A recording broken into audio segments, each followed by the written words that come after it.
Touchdown confirmed. We're safe on live. A gold for NASA in interplanetary exploration. Those are the moments after Mission Control in Los Angeles learned that the agency's Curiosity probe had successfully landed on Mars. These are the first pictures back from the red planet. Not much for now, but much better to come as the $2.5 billion rover switches on all its systems. We'll keep you updated. Investors also starting the week on a positive note after the better-than-expected US jobs data on Friday. For more on what the week holds, I'm joined by Christian Schulz, senior economist at Berenberg Bank. Morning to you, Christian. Do we start the week calmer despite a batch of data? Well, the week will be relatively light on data, but we, of course, have something to go on after the positive news from the ECB last week, on the positive news from the American job markets, which has reaccelerated.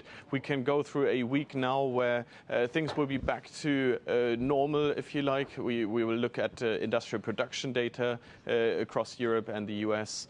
We will have a look at some inflation data and, of course, trade data, which could also be important. What is the thinking now, Christian, on bailouts for Italy and Spain? And does the market believe that this is something that will happen and therefore may not, if you like?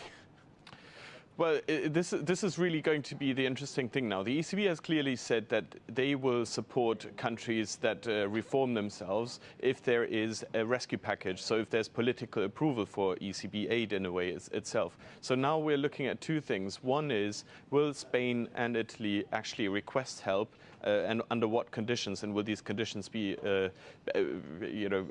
can they actually deal with these conditions? That's the one question. The other question is, will the Germans and their allies actually approve such packages? Now, we've had over the weekend the news that the Spanish have submitted a budget plan to the European Commission. That's been received relatively positively. So that means that it's easier for Spain now to actually request the package with rather lenient conditions. And then we're looking, of course, at the discussion in Germany, where the Eurosceptics have taken to the press quite strongly. But they're not so worried about Spain and Italy at the moment. They're much more worried about Greece and then this potential hoax of an ESM banking license, which the ECB has already rejected.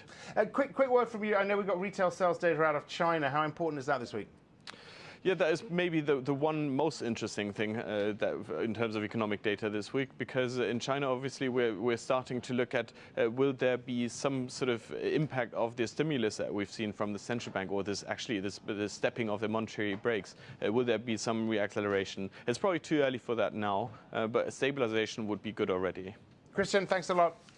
In corporate news, the pain continues for Japan's Sharp Corp, down another 5% today. That's after news that Taiwanese-listed Honhai is renegotiating terms of a stake purchase. John Gordon is tracking this for us in Asia. John, how much less will Sharp be paying?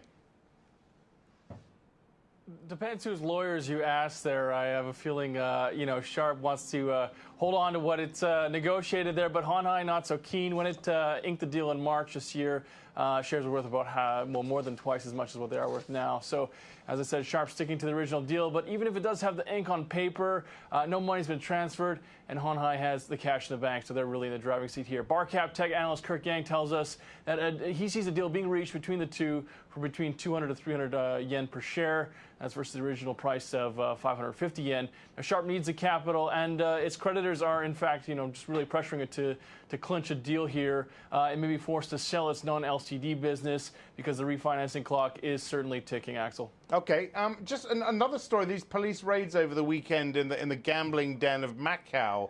Tell us what happened. Some 1,500 people rounded up? Yeah, you're right. It's like something right out of the movies, Axel. They called it Operation Thunderbolt. They came in response to a spate of quite a few recent murders, I think 3 in total. It's ran by the Guangdong, Macau, and Hong Kong police in conjunction. As I said, a Chinese woman was killed in a residential area just next to the Sands Casino a couple weeks back. And we also had 2 other Chinese nationals murdered in a 5-star hotel. So a pretty grim scene there. The crimes under investigation include hundreds of millions of dollars of money laundering, illegal gambling, and prostitution. The police seized cash, watches, and cars worth up to $1.4 million US. It comes ahead of the release of a notorious triad gangster, Juan Kwakwe, his alias Broken Tooth. It's also just as gaming revenue growth slows down there, squeezing many of the junkets that front money to the rich mainlanders who gamble on the island, Axel. All right, John, we'll talk to you tomorrow. Thanks a lot. Top world news story on Reuters this morning. U.S. police are calling the attack on a Sikh temple in Wisconsin an act of domestic terrorism. 6 people are dead and 3 more critically wounded after a gunman opened fire during a Sunday service before being shot dead by police. The suspect has not yet been named. Social pulses are a look at what people we follow are reading. Top of the hit list this morning is a piece about the hacking of a Reuters Twitter account. 22 false tweets were posted, mainly related to the current armed struggle in Syria. This follows a similar hack into the Reuters blogging platform on Friday, and false posting of an interview purported to be with the Syrian rebel leader. No immediate info on who's behind the hacking. That is it for this morning. Here's our Olympic pick of the day.